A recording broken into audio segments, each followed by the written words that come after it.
Hello friends, welcome to the World Malayalam Recipes.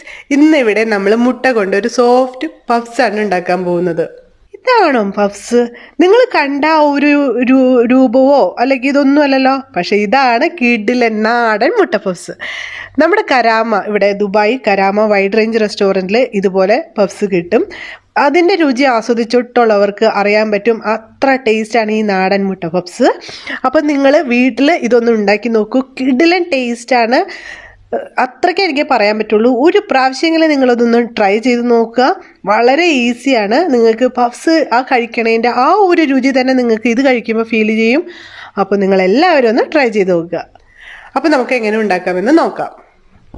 ഒരു 2 medium size സവാള ചെറുതാക്കി അരിഞ്ഞ് വെച്ചിട്ടുണ്ട്. ഒരു 2 പച്ചമുളക് അരിഞ്ഞിട്ടുണ്ട്. ഒരു ചെറിയൊരു കഷ്ണം ഇഞ്ചി ചെറുതാക്കി അരിഞ്ഞിട്ടുണ്ട്. കുറച്ച് കറിവേപ്പിലുണ്ട്. ഒരു 4 മുട്ട പുഴുങ്ങിയെടുത്തിട്ടുണ്ട് കേട്ടോ. ഇപ്പം നിങ്ങൾ വിചാരിക്കുന്നത് നമ്മുടെ ബേക്കറിയിലൊക്കെ കിട്ടുന്ന പഫ്സ് ഇല്ലേ, അങ്ങനത്തെ പഫ്സ് അല്ല, ബേക്ക് ചെയ്തിട്ടുള്ള പഫ്സ് അല്ല. ഇത് പണ്ടത്തെ കാലത്ത് നമ്മൾ ഈ ബേക്കിംഗ് സിസ്റ്റവും ഓവനും ഒക്കെ വരണേക്കാളും മുമ്പ് മലബാർ ഏരിയകളിലും അങ്ങനത്തെ ഏരിയകളിലൊക്കെ ഉണ്ടാക്കിയിരുന്ന ഒരു തരം സോഫ്റ്റ് പഫ്സ് ആണ് കേട്ടോ. അപ്പോൾ അതിന് വേണ്ടിയിട്ട് ആദ്യം നമുക്ക് ഉള്ളി ഒന്ന് വഴറ്റിയെടുക്കണം.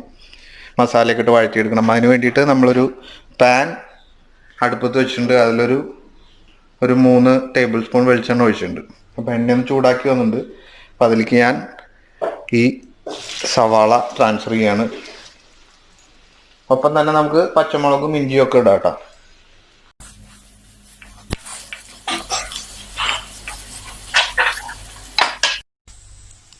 ഉള്ളി ഒന്ന് ചെറുതായിട്ടൊന്ന് വഴറ്റി വന്നിട്ടുണ്ട്. അപ്പോൾ അതിലേക്ക് ഞാനൊരു 2 അല്ലി വെളുത്തുള്ളി അരിഞ്ഞതും പിന്നെ കറിവേപ്പിലയും ചേർക്കണം കേട്ടോ.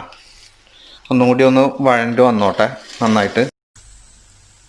അപ്പോൾ അതിൽ നമ്മുടെ ഉള്ളിയൊക്കെ ഒരുവിധം വഴണ്ടി വന്നിട്ടുണ്ട്. അപ്പോൾ അതിലേക്ക് നമുക്ക് മസാലകൾ ചേർക്കാം.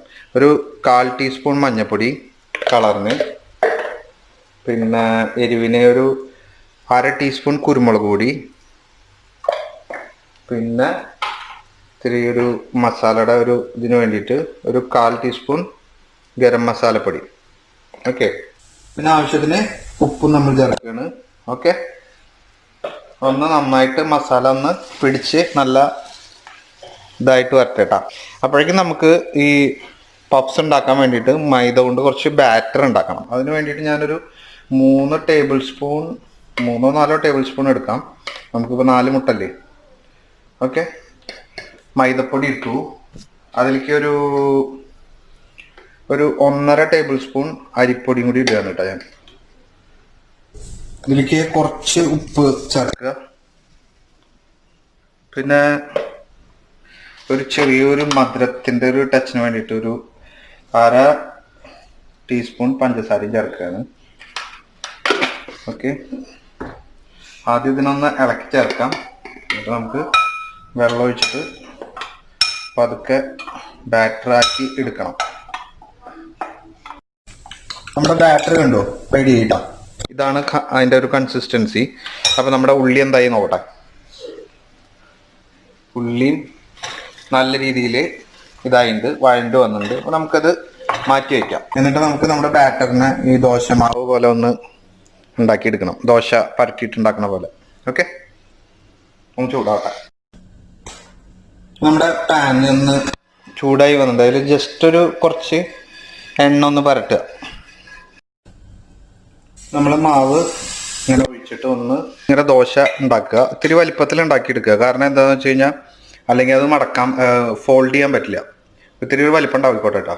ഇതിൻ്റെ മുകളിലേക്ക് കുറച്ച് എണ്ണ ഒഴിക്കുക.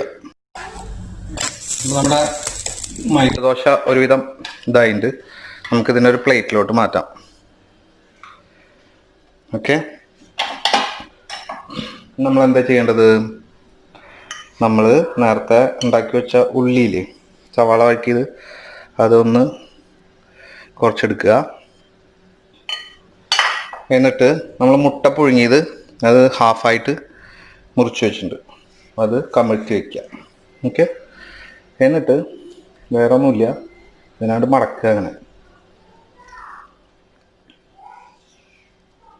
Okay, this is your soft മുട്ട പഫ്സ്.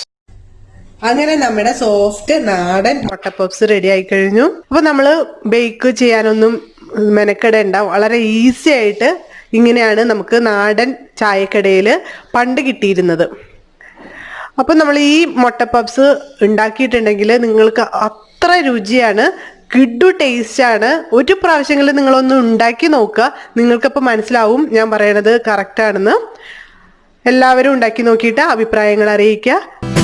വീഡിയോ ഇഷ്ടമാവുകയാണെങ്കിൽ ഷെയർ ചെയ്യാനും ലൈക്ക് ചെയ്യാനും അതുപോലെ തന്നെ സബ്സ്ക്രൈബ് ചെയ്യാനും മറക്കരുത് കേട്ടോ. അടുത്ത വീഡിയോ ആയിട്ട് പിന്നെയും കാണാം. Bye bye.